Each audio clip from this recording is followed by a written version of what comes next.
Hello, Gemini rising. Let us see what you need to most keep in mind and heart this week to help everything rise into place. We are going to be tapping in for our foundation frequency oracle deck with Moonology because we do have our first full moon of 2025 tomorrow. I do film on Sundays, so getting it all ready for you for a Momentum Monday to kick off your week and get all of the details that you need to prepare you.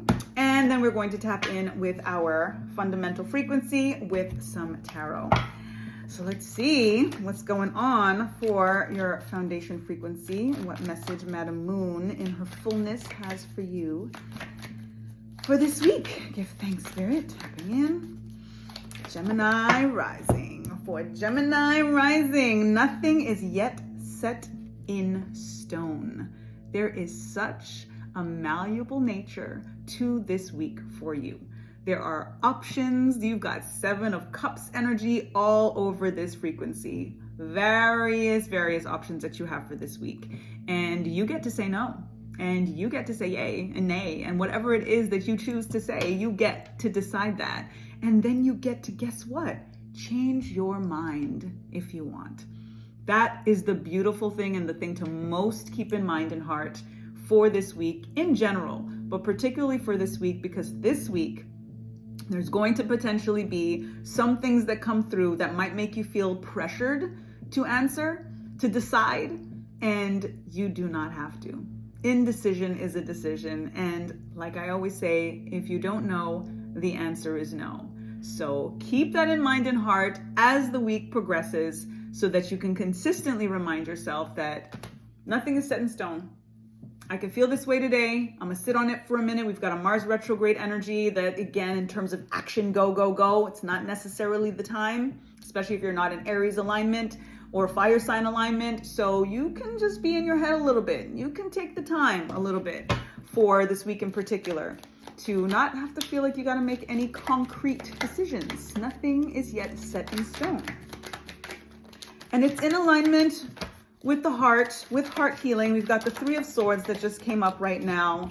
So if you're healing, if you're dealing with a heartbreak, if there is some type of betrayal that happened, if there's some energy that you feel has just kind of been bubbling, it's time to lance the boil. It's time to walk away. It's time to decide, you know what, I'm not doing it this way anymore.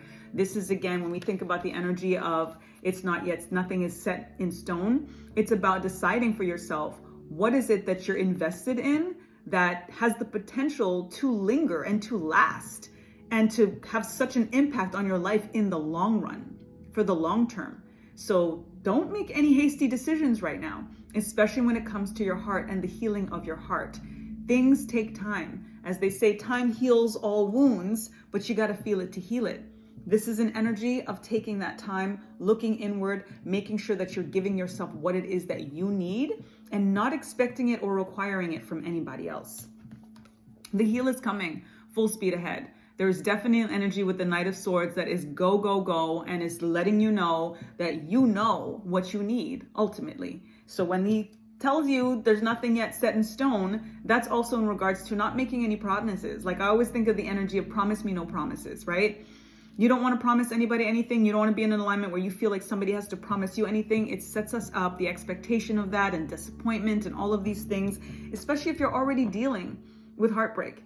Whether it's energies that happen with the same person or energies or experiences that cause the heartbreak or something new or someone new that is coming through in particular this week, you want to be in an energy of calm, of ease, of not making any hasty decisions, of not committing to anything or anyone until you're 100% sure this is where you want to go.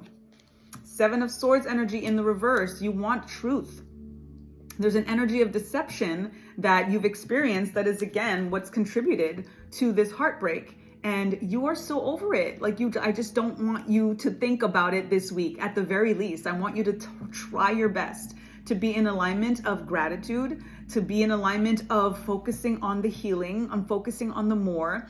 If this heartbreak is something that was yesterday and that is still just lingering for you, this is an indication that your subconscious, your higher self is so giving you confirmation that you are ready to move on.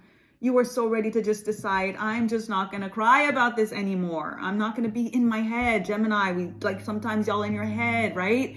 So you don't want to be so stuck in your head as much anymore. You want to be in the heart space. You want to be in the feel it to heal it space. You want to be in the face it to replace it space. But when you're stuck in what happened and they did this and the deception and the betrayal and all of those things, again, it's just an energy that's going to continuously present itself. We beat the drum and we observe and we're paying attention to things that ultimately should not be what our attention should be focused on, because then we're just making it every day and constant and real every single moment. And it's counterproductive to the healing. It's counterproductive to the energy of protection that our ancestors ultimately, and your ancestors are absolutely coming through and letting you know that they got you.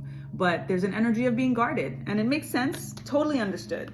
You're dealing with Three of Swords and Seven of Swords energy. Yes, so no matter what, this is heartbreak and deception and betrayal, but that Seven of Swords is in the reverse energy. No matter what, yes, you're still in the frequency of the pain, but you are over the focus on the deception and the individual or the experience or the situation or the circumstance in the grand scheme of things. You're like, I'm just not focusing. I don't want to focus on this anymore. I want to bring my heart into a space of healing. Know that you're protected. Know that you were guarded. There's a providence over you, and this is the confirmation that you need and what you need to keep, again, most in heart and in mind.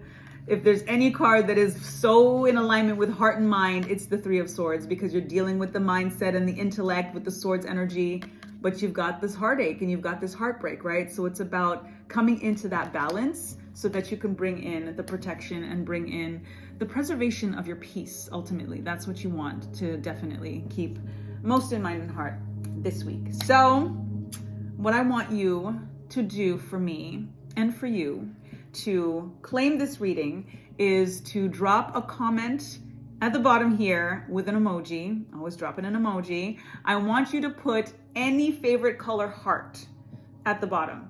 Comment any of the hearts, whatever your favorite color is, drop it to claim to receive this reading. I hope that it resonated, and I hope that it helps everything rise into place. Nothing is falling. It's only up from here.